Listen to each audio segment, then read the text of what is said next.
So what is your warm-up doing for you? Are you even sure you're benefiting at all from it? I'm Doc John. I'm Dr. Chloe Costigan. And we're from Mobility Doc, and we want to tackle how you could be more efficient with your warm-up. So you need to identify what is the purpose of the warm-up. That's why we've developed primers, which is our way of going beyond just the warm-up and indicating priming is what you're actually doing, priming yourself to be ready to do the exercise or activity you're about to embark on. There are several components to that. So we need a certain amount of flexibility, we need a certain amount of stability, and a certain amount of strength. Those three elements have to serve the intention of what it is you're trying to do. Right. And simply put, like we could probably, well, no, that was pretty simple. It's never simple. But if we were to like say what those elements are, essentially those elements make up mobility. Mobility speaks to how efficient and controlled your movement is. Yeah, because the whole intention of mobility is to decrease the resistance in your body to make yourself more efficient and pain-free. It's not stretching. Stretching is a component of mobility. Mobility is not foam rolling. It's not swinging your arms around. No, yes, it's not that either. No. But all those things could be part of what you select to make up a primer. A primer is meant to smooth out your mobility, eliminate friction in your body, so that way you are not only warmed up, but you are like truly ready to move the weight. Why don't we like get a little bit into why would a primer help prevent injury and why would a random warm-up not really help, like arm swings, for example? So a primer is intended to tackle exactly what it is that you're asking the muscle and the joint to do. So you need that joint and the muscle to have a certain amount of flexibility. Then you need to be able to stabilize the right muscles and keep certain joints in place. And you need the strength to be able to move through that range. So those three elements end up making sure that your body knows what it is that it's supposed to be doing. Whereas with a random warm-up that has some mix of strength work, some flexibility work, what ends up happening is you're not really goal-oriented. You're not really trying to achieve this direct outcome. Right. And let's like nerd out a little bit. I can do that. Let's do something you enjoy. Yes. And why don't you get into the connective tissue component of a primer and what connective tissue means and how that relates to injury in a workout? I'll do one even better than that. I'll talk about the connective tissue, the muscle, and the nerves. Okay. All right, sit down. Get ready. Get comfortable. So when we talk about connective tissue, we can be referring to the connective tissue that's around the muscle. We can also be talking about the connective tissue that is around the joint. They look different underneath the microscope. You don't need to be concerned about that. But what we're trying to say to all of that connective tissue is, hey, guys, this is what I'm asking you to do. I want you to move in this range of motion. I want you to move with this amount of force. And then we're just gently waking it up. What is connective tissue? You want me to answer that? Yes. Okay. So connective tissue is a non-contractile tissue that helps to support the joint and the muscle. And what's a thing someone has seen before in like their everyday life that they can relate connective tissue to and other things? So connective tissue is kind of like saran wrap. Think of it as the thing that kind of holds parts together. But the thing though is that connective tissue doesn't just go around the muscle, around the joint. It actually separates like parts within the muscle as well. And there are also different types of connective tissue. Some are more irregular, some are more regular. Put an example of how they've seen it before. How would you describe what connective tissue looks like? It's the dense, non-edible, fibrous part that is keeping everything together that you cut through or break apart so that way you can separate the meat from the bone. Yes, an example of how you've seen it before is that it is around the exterior of a piece of beef. But it is not the only type of connective tissue. But let's bring it back. So when you do a primer, what are you doing with your connective tissue? When you're doing a primer, you're trying to tell that connective tissue to smooth out so then it's not creating any unnecessary resistance as the muscle and joint are trying to move. And what happens when someone's not warmed up properly and not primed? What happens to their connective tissue? What ends up happening is when that connective tissue isn't oriented in a more uniform way, it ends up creating additional stress on the muscle and joint. So yeah, you might be asking your muscle and joint to be doing something that's pretty demanding, but then you're also getting this additional stress on the muscle and joint because of some of that resistance in the connective tissue. So when we say we're trying to reduce friction, what we're really saying is we're trying to reduce the irregular stiffness and unwanted tension inside the connective tissue that is creating unnecessary inflammation and stress at the level of the joint and in the muscle itself. So there's an additional component to reducing friction. Tell us about it.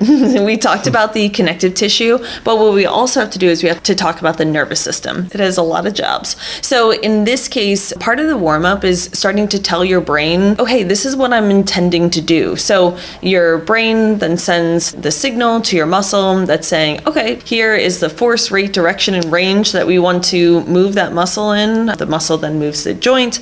But the thing, though, is that your nervous system has to be kind of woken up. So we have to start to tell it, here are the parts of what we're trying to do, so then you can put all those pieces together. Think about when you first wake up in the morning, are you ready to sprint? Ideally, no. So it's the same idea before you warm up. You're trying to tell your brain, so then your brain is telling your muscle, okay, this is what I'm trying to do. Here are the little pieces, and then I'm going to put them all together in a more complicated movement. So that's why people who rush through warm-ups and just try to get right to the point, one of the issues with that is not just muscular injury per se, but your nervous system is responsible for sending the signal to all of the muscle fibers, and your goal is to get as close as you can to 100% of the muscle fibers of an area. So if you're bench pressing and you want your pec to have 100% contraction, but if you don't prime your nervous system for your pec to contract, you're going to be weak because it's not ready and it's not awake. I've described it like you can think of a single muscle, say your pec, as like a room. And in that room, there are lamps all around that room. What you're doing when you're warming up efficiently is you're turning on individual lamps in that room. So you want it to be fully lit. If you skip it, get lit in your primer. Exactly. different kinds of different lit. kind of lit, yeah. So what you're trying to do is every time you're moving through that primer with intention, you're turning on another lamp and then another lamp, and then you want it fully illuminated before you're doing the intended activity. Right. So if you could even think That's of it. That's a good one. It is. I've never heard her say this before. And I say this to my patients. I'm on the other side of her room. And I think she whispers He only hears the metaphors that he doesn't like. That's probably true.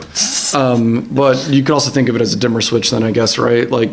No, you can't think of it as a dimmer switch. Well, if you think of luminosity as 100%. But the thing though is that if you're thinking about it from just a dimmer switch. Multiple yeah, sources. Exactly. And that's what I was talking about. So the way that it works for the nervous system is that you have these little pockets of nerves in a given muscle. So that's why there needs to be these multiple lamps, because it's like you're turning on one section of the pec and then another and then another. It's not a single light switch that's turning it on, or even a dimmer switch. It's like a light bright. It's lamps. Yeah, lamps. Multiple Okay. lamps.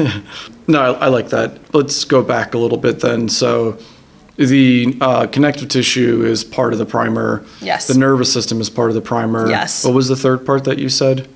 Well, I was saying that the connective tissue and the nerves are the things that influence the way that the muscle and joint function. So the two things we're directly influencing is the nervous system and the connective tissue. And we're doing that by using our muscles to essentially pump blood, put some input into the nervous system. And also the muscles need to move to then influence the stiffness in the connective tissue around the joint. Yeah. Think of your primer as almost like an instruction manual. You're trying to tell the muscle and joint, like, hey, here's how I want you to move. So if you're choosing random exercises, it would be like looking at an instruction manual for, how to change your oil, but then also an instruction manual for how to put together a piece of IKEA furniture. If you take step 1 from one and then step 2 from the other, it's not really going to work. Right, because we want it to be strong and we don't want to get hurt. And that's ultimately what we're doing. Getting hurt is bad. Getting hurt is bad. Being strong is good. Because we are ultimately trying to be as strong as possible or as fast as possible. And the key difference then between a primer and just your everyday warm-up is we're focusing and targeting. It's a system for making sure as best as possible that you covered your bases to protect your connective tissue as well as your skeletal and muscular systems. So why don't we get into a little bit of different use cases of a primer. A runner, they feel great, no problems, but they just want to get the most out of their run. What would be a good primer? How much time should they spend?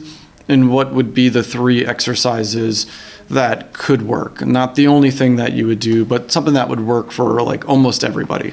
So for a runner, one of the things you're thinking about is, okay, where are there the most demands on my body when I'm running? So the 2 main things that I'm thinking of, if we're talking about muscle groups, would be the quads and then also like that glute hamstring component. So I counted 3 muscles there. I know. Yeah, exactly. And then I was like, should I throw in calf? No.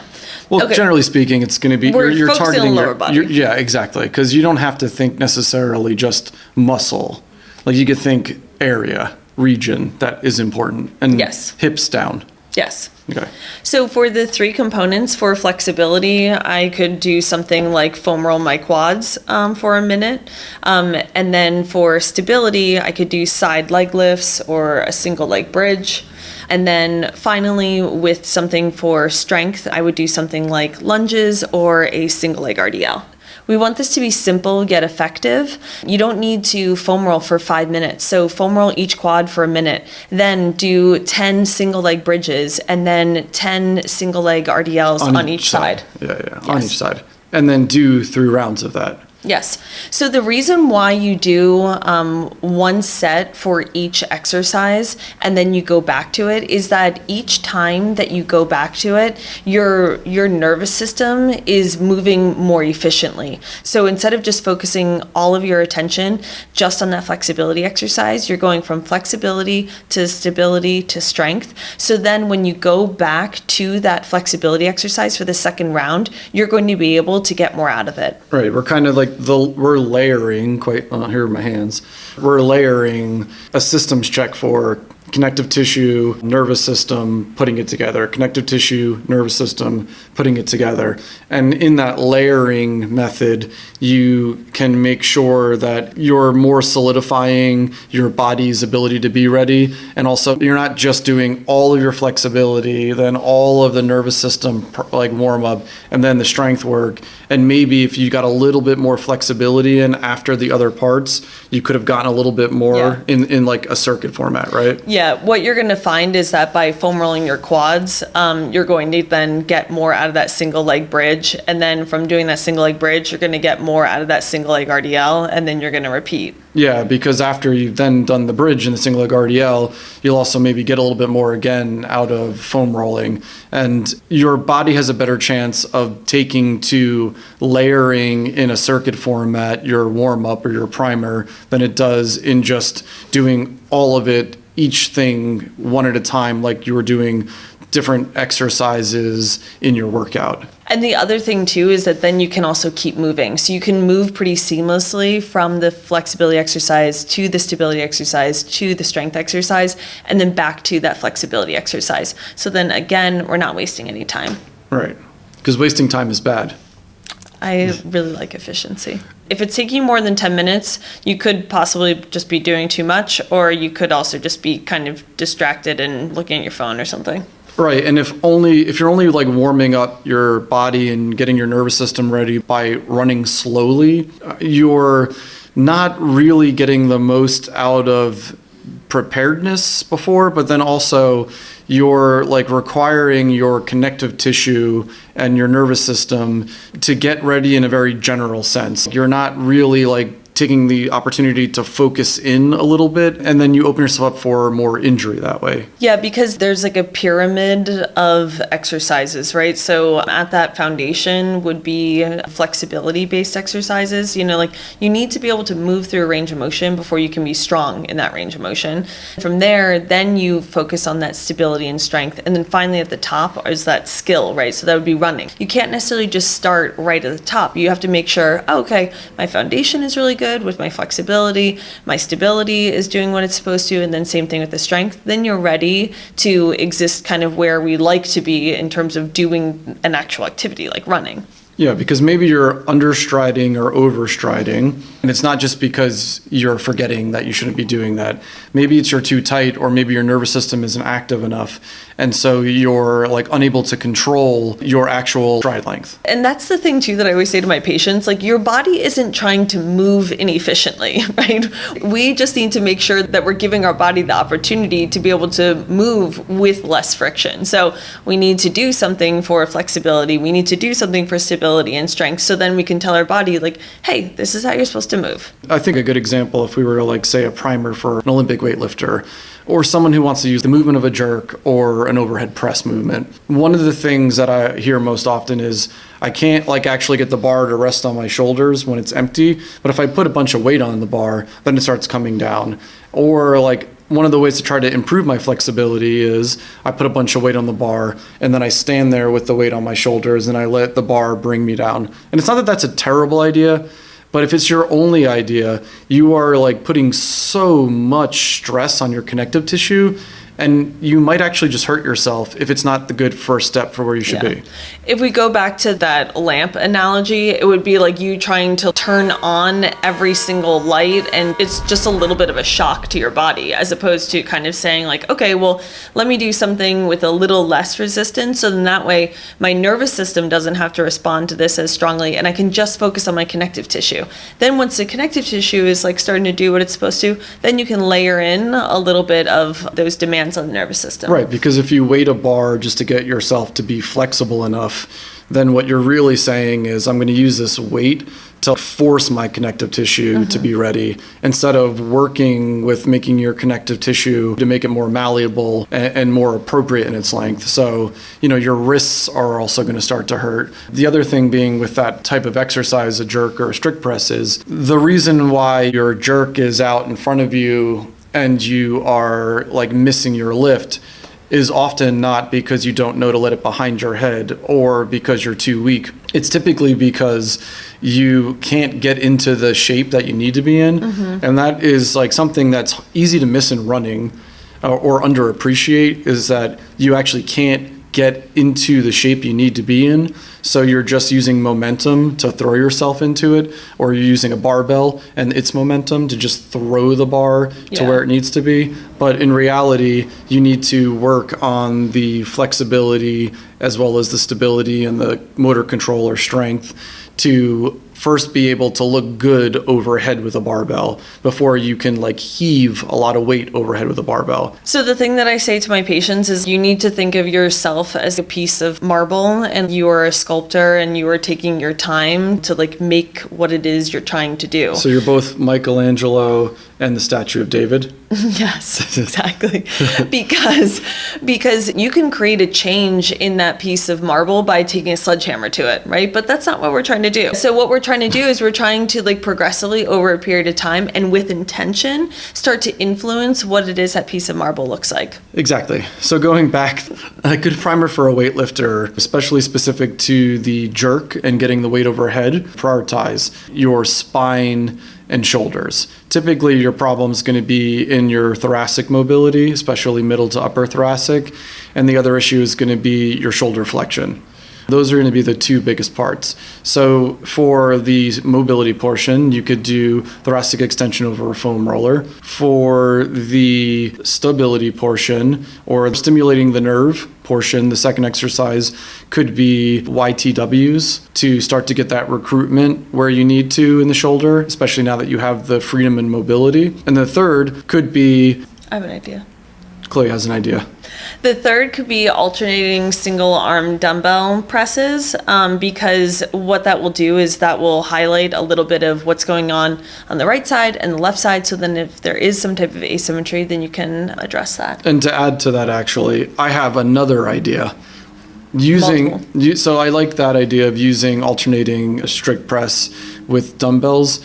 But I would say specific to the jerk, you could put yourself in like a split lunge stance. You could be in your jerk stance even technically. Yeah. So standing in your jerk stance and alternating presses overhead. So that way you're really That's a good one. Yeah, it's a good one. It's on record. So if we were to like roll that back a little bit, a good primer for a weightlifter would be thoracic extension over a foam roller, YTWs, and it would be getting into your jerk stance, have 2 dumbbells and alternate overhead presses. Yeah. Make that last exercise look like a good jerk stance and position. Yeah. Don't start pressing out in front of your body like party boy. The important thing about all of these primers is it needs to look how it should look. You will miss the benefit of the primer if you're just moving without getting in the right position. Make it look good, and then it will actually work. If it doesn't look good, it doesn't matter what you do. We spoke about the purpose of the primer is to reduce friction in your body so you can be stronger and or faster and prevent injury. Exactly. We spoke about priming and the structure for a primer. Yes. The way you would do the circuit of 3 exercises is you would do exercise 1, 2, 3, and do 3 rounds of that. And it should take you about 10 minutes. When you do that circuit of exercises, what you're doing is you're improving the way that the connective tissue moves, and you're also improving the efficiency of how your nervous system is functioning. Which is what ultimately makes you faster, stronger, and also helps you to not get injured. When selecting a primer for your sport or hobby or activity, it's best to consider what are the most important parts of your body related to this activity, or what's the most limited part for you, and then selecting those 3 exercises according to the demand on your body and your limitations and what you need to improve. Why should people ditch their regular warm-up and start priming their body? Because you're going to get more out of it with less time spent. Win-win. Guys, I think that you should try making your own primer and let us know how it's going for you. Let us know by following us, liking things, sharing our content. We're getting really active in our YouTube community, so comment in there, comment on all our socials. We're trying to build a culture of educated movement. We want you to move well, and then we want you to move often.